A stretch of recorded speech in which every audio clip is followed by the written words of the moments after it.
రెడ్డి గారు నమస్తే. అన్ని విత్తనాలలో అంటే జనరల్‌గా మేజర్‌గా అంతా కూడా ఏందనంటే రైతులు ఎదుర్కొంటున్న ప్రధాన సమస్య ఏందనంటే వైరస్ అనేది బాగా వస్తూ ఉంది. మరి ఇక్కడ మనం 20 ఎకరాల్లో మనం విత్తనాలు ఇచ్చాం. మన రైతులలో అంటే వైరస్ అనేది ఏ రకంగా ఉంది? కంట్రోల్ అయ్యిందా? అసలు వైరస్ వచ్చిందా రెడ్డి? అసలు రాలేదు సార్. ఆ? వైరస్ అనేది కంట్రోల్ కాదు, అసలు రాలే. నిజమా రెడ్డి గారు? అవును సార్. ఆ? వైరస్ అనేది రాలే. అంటే మీ ప్రాంతానికే లేదా? మీ ప్రాంతానికే లేదా మొత్తం? మా ప్రాంతానికి ఉంది. ఆ. దానికి రాలే. మన బిఎస్ఆర్ వరకు మాత్రం వైరస్ రాలేదు.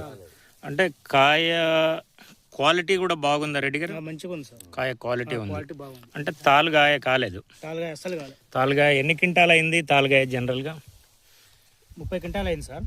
30, జనరల్గా 30 క్వింటాల్ క్వింటాల్ అయింది. 50 కిలో తాలుగాయ వెళ్ళింది అంతే. 50 కేజీలు 50 కేజీల తాలుగాయ. చూడండి, ఇది రైతుల యొక్క నమ్మకం.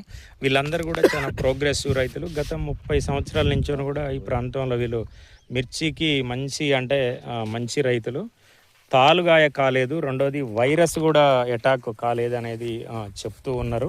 కాయ కూడా ఏంటంటే మంచి క్వాలిటీ. చూడండి, ఇప్పుడు మార్చి ఎండింగ్లో కూడా పచ్చదనం ఎటు చూసినా కానీ ఏంటంటే మనకు పచ్చదనమే కనబడుతుంది.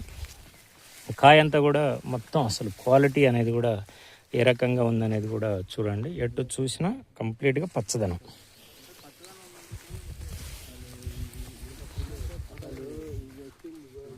ఇది